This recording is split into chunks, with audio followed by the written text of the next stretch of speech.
آج ہم یہاں لاہور کینٹ میں یوم یکجہتی کشمیر کے حوالے سے اکٹھے ہیں۔ کشمیر پاکستان کی شہرت اور کشمیر کو پاکستان کی شہرت قرار دینے والے ہمارے محسن اعظم قائد اعظم محمد علی جناح تھے، جن کے فرمودات ہمارے لیے مشعل راہ ہے۔ کشمیریوں پر بھارت کے غاصبانہ تسلط کو ختم کروانے کے لیے کشمیریوں نے ناقابل فراموش قربانیاں دی ہیں۔ 8 دہائیوں سے زائد عرصہ سے کشمیری ظلم اور ستم کی چکی میں پس رہے ہیں، اور اس میں بھی کوئی شک نہیں کہ پاکستان نے ہر مرحلے پر تحریک قیام پاکستان کے اس نامکمل ایجنڈے کی تکمیل کے لیے تحریک آزادی کشمیر کی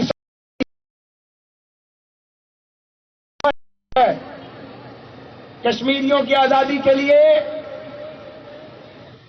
پاکستان اور بھارت کے درمیان جنگیں ہوئی ہیں۔ سو اس جدوجہد میں اس خطے کے لوگوں کا خون شامل ہے،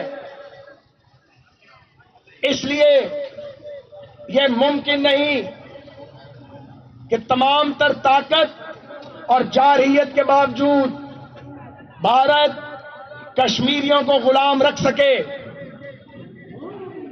جو لوگ یہ سمجھتے ہیں کہ معاشی ترقی کے سنہرے خواب دکھا کر یا خوشحالی کی بات کر کے کشمیریوں کے جذبہ آزادی کو وہ کم کر سکتے ہیں، وہ احمقوں کی جنت میں رہتے ہیں۔ معاشی ترقی کا آزادی سے تعلق ضرور ہے، لیکن انسان آزاد پیدا ہوا ہے۔ ہر انسان آزادی چاہتا ہے اور غلامی کی زنجیروں میں جکڑا نہیں رہ سکتا۔ کشمیر بھی غلامی کی زنجیروں میں جکڑا نہیں رہے گا۔ کل رات امریکہ کے نئے مہم جو صدر ڈونلڈ ٹرمپ نے یہ کہا ہے کہ وہ غزہ پر قبضہ کریں گے، پھر وہاں معاشی ترقی کا خواب دکھایا ہے، اور یہ بھی کہا ہے کہ غزہ والوں کو، فلسطینیوں کو غزہ چھوڑنا پڑے گا۔ یہ وہ لوگ ہیں جو بھٹکے ہوئے لوگ ہیں، جن کی آخرت خراب ہوئی ہے۔ یہ وہ لوگ ہیں جو یہ سمجھتے ہیں کہ یہ درست ہے، مگر یہ فساد پھیلانے والے لوگ ہیں۔ کوئی طاغوتی طاقت فلسطینیوں کو فلسطین سے بے دخل نہیں کر سکتی۔ اگر ایسا ہو سکتا تو پچھلی دہائیوں میں سب نے اپنا زور لگا کر دیکھ لیا۔ یہ جو تازہ ترین مثال ہے، کارپیٹ بمبنگ کے باوجود، بے پناہ طاقت کے باوجود وہ فلسطینیوں کو ختم کر سکے، نہ ان کے جذبے کو کم کر سکے۔ تو میں یہ سمجھتا ہوں کہ امریکہ کے موجودہ صدر کی موجودگی میں امریکی ریاست کو کسی دشمن کی ضرورت نہیں ہے، کیونکہ وہ بیک وقت دنیا کی کئی قوموں کے ساتھ برسرے پیکار ہو گئے ہیں۔ انہیں وہ عذاب نظر نہیں آتا جو وقتاً فوقتاً آتا ہے، اور اس کے باوجود وہ ایسی بات کرتے ہیں جس سے دنیا کے ہر کونے میں موجود آزادی اور حریت کے متلاشی اور انسانی حقوق کے متلاشیوں کو تکلیف پہنچاتے ہیں۔ میں یہ ضرور کہوں گا، زور دے کر کہوں گا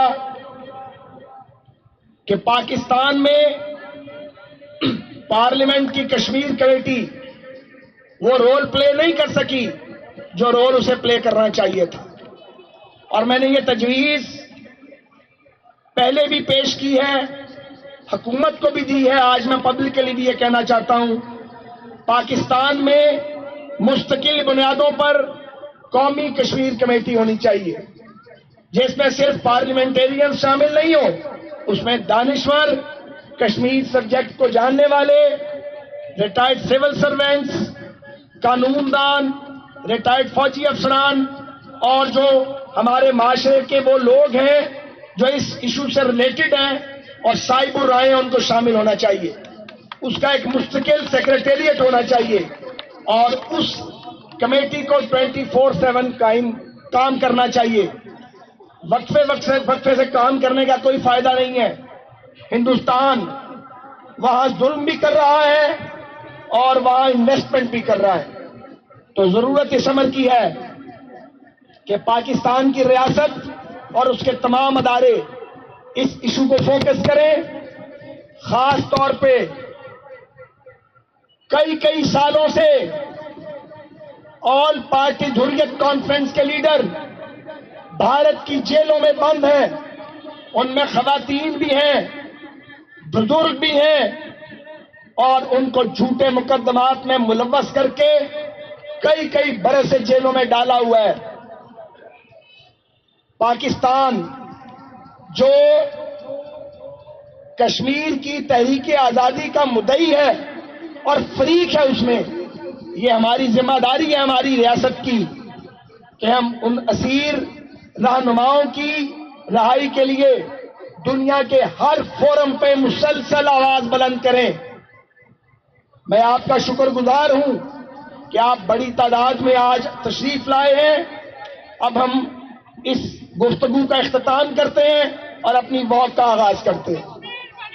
میرے ساتھ مل کے نعرہ لگائیں. ایک سیکنڈ, میں کہوں گا تیرے فضل سے یا رحمان, تیرے فضل سے یا رحمان, کشمیر بنے گا پاکستان, تیرے فضل سے یا رحمان, کشمیر بنے گا پاکستان, تیرے فضل سے یا رحمان. کشمیر بنے گا پاکستان. بہت بہت شکریہ. آئے ہم اپنی منزل کی طرف چلیں. چلو سارے